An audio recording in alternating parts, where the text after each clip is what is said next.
This is the Freego X2 electric dirt bike. My honest first impression when I powered it up and rolled out was that it blurs the line between a big e-bike and a small electric motorcycle. It looks and feels moto, but it has pedals and the power comes on hard. That dual personality is the hook, and it's what makes the ride both exciting and a little intimidating at the start. Key features you need to know. It's running a 3,000 watt nominal, 6,000 watt peak rear hub motor, a 60 volt 30-hour removable battery, that's 1,800 watt-hour, full suspension with about 120 millimeters of travel front and rear, hydraulic disc brakes, and 19-inch MTB tires.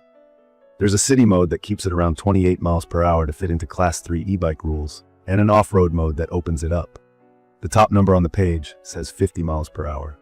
From my experience, with my 180-ish pound weight and no wind on flat pavement, I saw 45 to 48 miles per hour on GPS.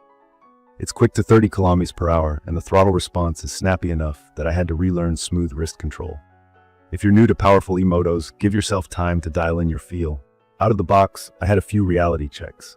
The included manual didn't help much, so I had to trust basic bike and moto sense. I went over every bolt. That wasn't optional for me. It was mandatory. A month in, my front wheel came loose because the axle nuts weren't fully cinched from the factory.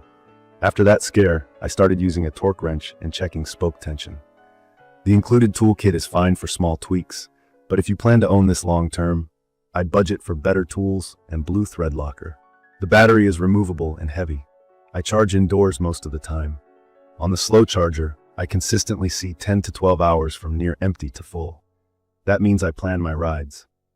The battery meter on the display isn't very accurate when the pack sags under load, so I learned to watch voltage readout instead of the bar graph. The LCD is readable in daylight, but on my unit the settings were locked in kph and I couldn't adjust brightness at night. I've seen newer displays with fewer menus, which looks clean but also limits what you can tune. On the road and dirt, the suspension does solid work.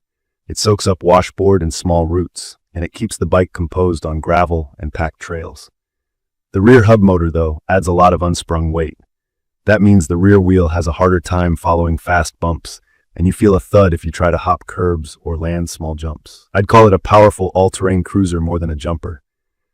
The 19-inch tires help stability, but the stock 2-inch width didn't love my rough roads.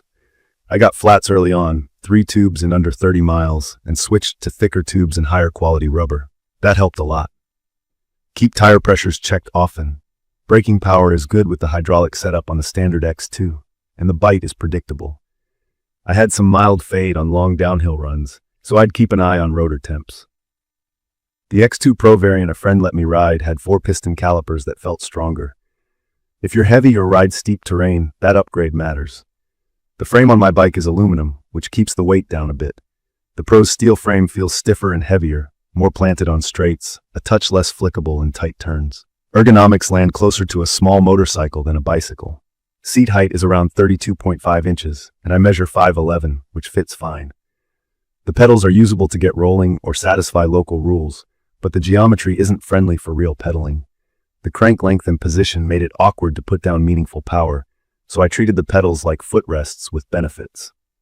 For new riders, quick note, a rear hub motor puts the power in the wheel itself, while a mid-drive sends power through the chain to the rear wheel. Hub motors feel simpler and punchy, but that rear weight changes handling off-road. Now the tough part. Reliability. I want to be straight. My charger died early. I saw E24 and E30 error codes a few times. The motor cut out mid-ride, then came back after a reset. Later, my hub motor started grinding and eventually seized at under 100 miles. That turned a fun ride into a long push. I retensioned spokes after the first rides, which wasn't in the manual, but is absolutely necessary on a heavy, torquey wheel. I also noticed surface rust popping up on some hardware after wet rides, so I started a routine: rinse, dry, lube, and check bolts. The taillight is a little exposed, and I can see how bottoming the rear could crack it. The battery contacts are not as sealed as I'd like. I avoid deep puddles and caked mud near that area. Support was a mixed bag. Email responses took a while, and getting warranty parts approved wasn't easy. When things moved, they moved. But I had to be persistent and supply photos, videos, and serial numbers more than once. That kind of process is frustrating when your main ride is down. I've also met riders who've put 400+ hard miles on theirs with zero drama, which makes this feel like a lottery. In my opinion, the variance in build quality is the biggest risk. The performance is undeniably fun, but your experience can swing wildly based on whether your unit lands on the right side of QC. It's perfect for someone who wants raw acceleration and a moto stance in an e-bike package, and who doesn't mind wrenching. If you love the idea of ripping dirt paths after work, climbing steep fire roads, and you're comfortable tightening spokes, checking torque, and doing basic electrical troubleshooting, the X2 scratches that itch. If you need a reliable commuter with predictable range and limited maintenance, this wouldn't be my first choice. From my experience, real-world range depends on terrain, throttle habits, and rider weight. The claimed 60 miles is optimistic. On hilly routes with a heavy wrist, I saw 10 to 15 miles before I started getting anxious. On flat bike paths with gentle throttle at around 20 to 25 miles per hour, I eked out a bit over 20 miles, and on a mellow day I got near 25. The battery is big, but the motor is hungry, and sustained high speed will drain it fast. Plan your rides and learn your voltage numbers. Key features that stood out most to me in daily use were the motor's punch, the comfortable suspension, the simplicity of the hub drive, and the removable battery. The weak spots were wheel durability with stock tubes, the accuracy of the display battery bars, the long charge time, and inconsistent QC. The brakes were good for the category, and I'd spec better tires and thicker tubes on day one if I could do it again. I'd recommend this for experienced riders who want an affordable taste of electric moto power and aren't scared to be their own service department. I'd also recommend it for tinkerers who plan to upgrade parts over time and treat the purchase as a project. I wouldn't recommend it for beginners who want plug-and-play reliability or for someone who can't afford downtime if something fails. In my opinion, the Freego X2 nails the fun part and stumbles on consistency. When it's working, it delivers that grin every time you roll on. When it isn't, you'll need patience, tools, and a backup ride. If you're considering one, be realistic about your skills, your local service options, and your tolerance for maintenance.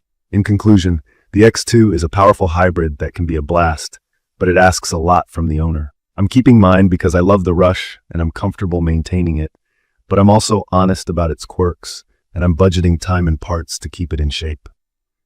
If this video helped, hit subscribe, drop your questions or your own X2 stories in the comments, and tell me what you want me to test next.